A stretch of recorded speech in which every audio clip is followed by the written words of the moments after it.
Today we're going to be making macarons, and after 2 days of struggling and failing with so many different recipes, I finally have found the recipe that's kind of a no-fail, going to come out more consistently.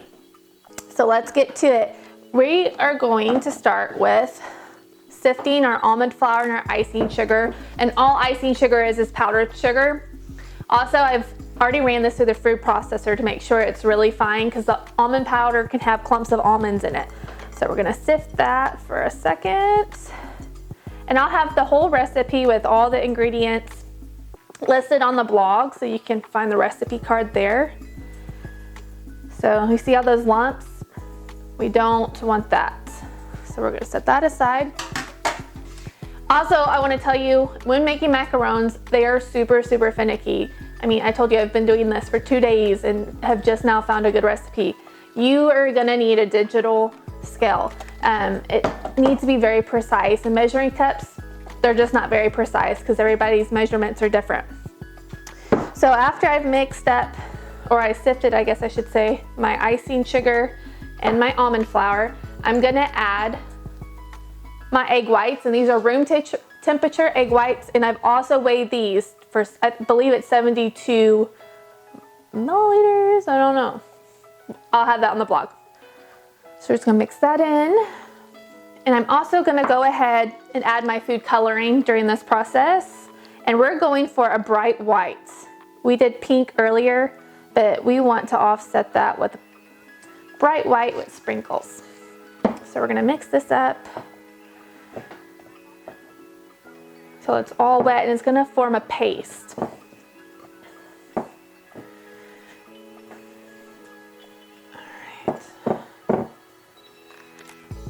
And you almost have to kind of smash the egg whites into the flour, make sure, because they're slimy and they don't spread very well. So you kind of have to work this in here.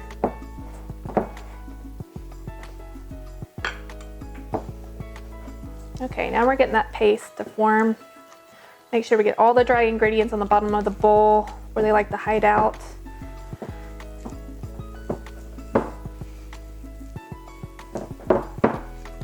I'm gonna add a little bit more of my white food coloring now. I use a gel paste because the colors are brighter and more accurate. And the brand I'm using right now is Chef Master, but I also really like AmeriColor. You'll be able to find those at any local bake shops you go to, or Amazon carries them. But your brands at like Walmart or your local grocery store aren't gonna give you the color you're really wanting. So invest in the gel colors, you will thank me.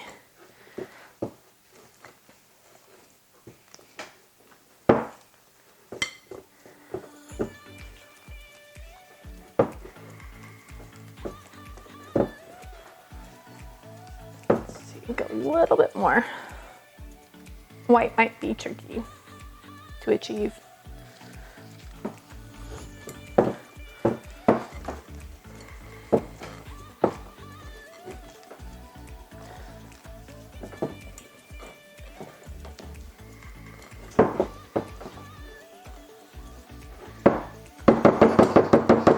I think that's going to be as white as we're going to be able to get it, but that should be fine.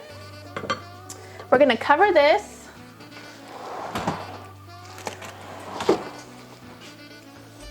Now that we've got the paste, we're gonna cover this with a plastic wrap so it doesn't dry out.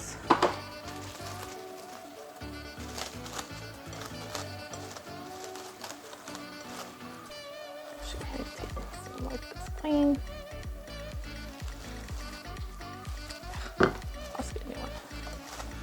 Okay, get that nice and wrapped and set this aside. Now we're gonna make our syrup for our meringue. We're doing an Italian meringue, which I have found makes these cookies a lot more foolproof. I'm gonna turn this on high. I'm gonna add my water and my sugar. Now I've got this candy thermometer that I'm gonna stick on the side of my pan. And once it reaches, I believe it's 230 Fahrenheit, we're gonna turn on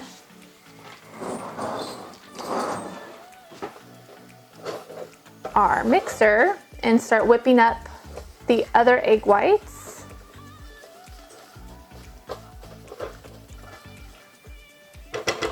Okay, let that do its thing. I'm gonna go ahead and put my other half of my room temperature egg whites in the mixer. And I'm gonna do a pinch of salt in there. Perfect. So as soon as this reaches the temperature we need it to reach, we will put that on high and let those egg whites whip up. Now we're gonna take our syrup and we're gonna drizzle it in while the mixer's mixing. Nice and slow.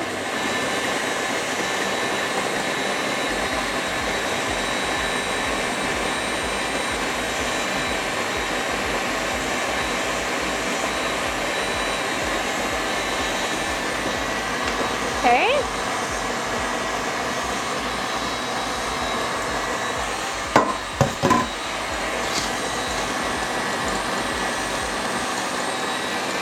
We don't want to overmix, or when you take a bite of your macaron, it'll be hollow.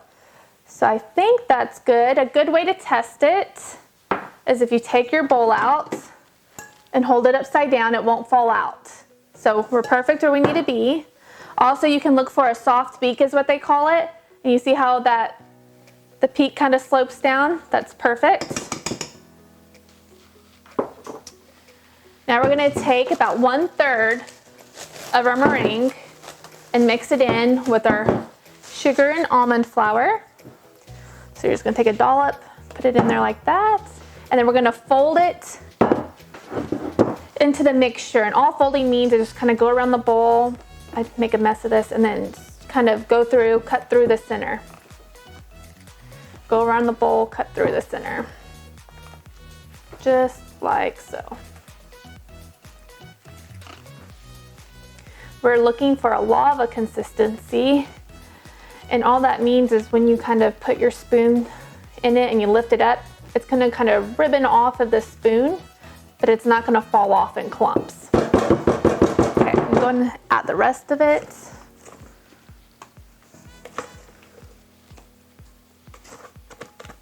And this recipe makes quite a bit of cookies. So, as long as you make them in kind of a smaller cookie. Set it aside. Okay, I'm gonna fold the rest of this. These cookies are so pretty, and they make such a pretty decoration at a birthday party or baby shower. But these are not last minute cookies. They need at least 24 to 48 hours to mature. So you're gonna put them in a container in your refrigerator for about 24 to 48 hours before you eat them. Okay, we're gonna see what the consistency is like. Okay, see how it's blopping down? It's not ready. I'm gonna keep going. Just work your way around the bowl. Make sure you get that bottom good. Dry ingredients kind of like to hide out there.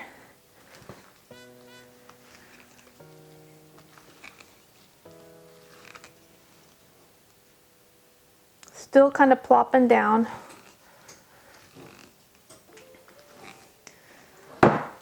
Okay, see now that it's ribboning, it's getting better. As soon as you can make a figure 8 without it breaking, it's ready to go. And I think ours is ready to go.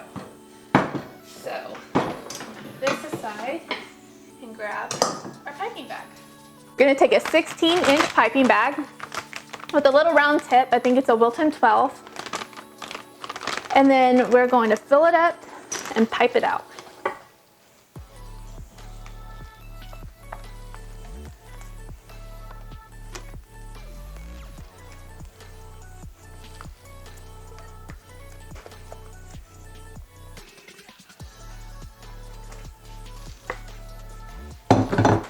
Okay, got our bag nice and filled. Put a little pressure, squeeze the top. Now you can buy little sheets that have the circles on it so you have a guide. But I'm just gonna eyeball this. And before I start, I'm gonna put just a little dab in each 4 of the corners. This will hold my parchment paper in place. I also tried this recipe out on parchment paper as well as the silicone mats, and they both work perfectly. So don't be afraid to use your silicone mats. I prefer those, but my cookie sheet's so large they don't fit this particular one. And I'm just going to apply a little bit of pressure and then stop and flick.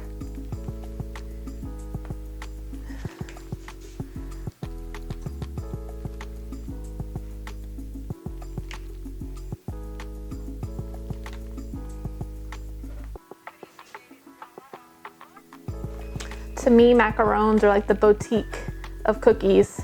They're so unique. Not a lot of people make them at home. At least growing up, no one in my family did.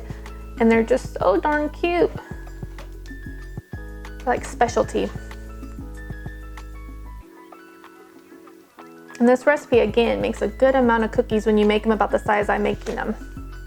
So it's great for a little party.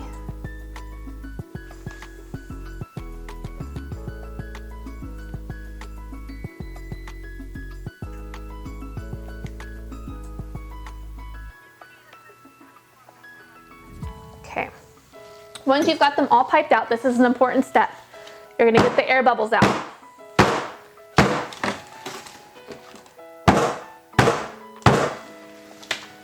Okay, and I'm gonna take my sprinkles, I'm gonna sprinkle the tops of them. You can sprinkle the tops with whatever you want, crushed up cookies, a little bit of chocolate. But I think the funfetti look is adorable. Okay. And we are going to let these sit for about 30 minutes until they develop like a skin. You'll be able to slide your finger across the top without the batter being tacky, and that's perfect. And you're gonna stick it in the oven for, it depends on what kind of oven you have. Mine runs a little hotter, so I put mine at 280, and I keep them in the oven for 17 minutes. If you have an oven that runs a little colder, put it at 300. Set these aside.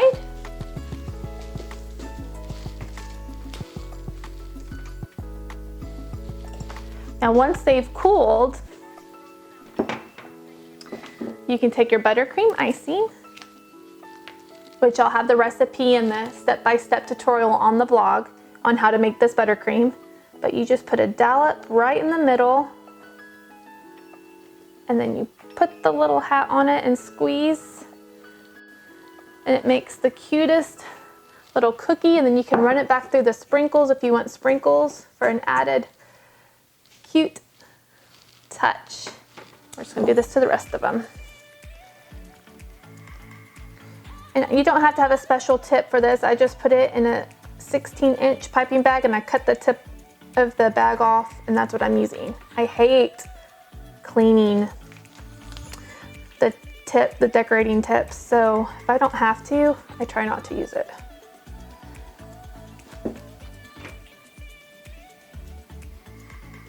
Oh my gosh, these are so cute.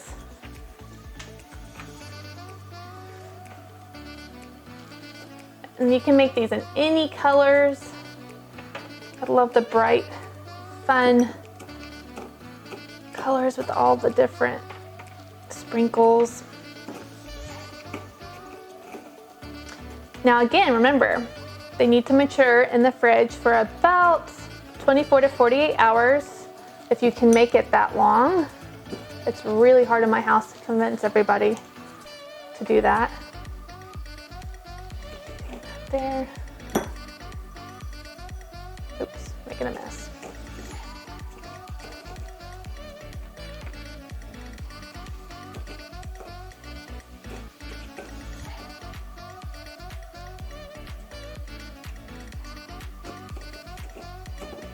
And there are your macarons. A perfect, bite-sized, fun, beautiful treat.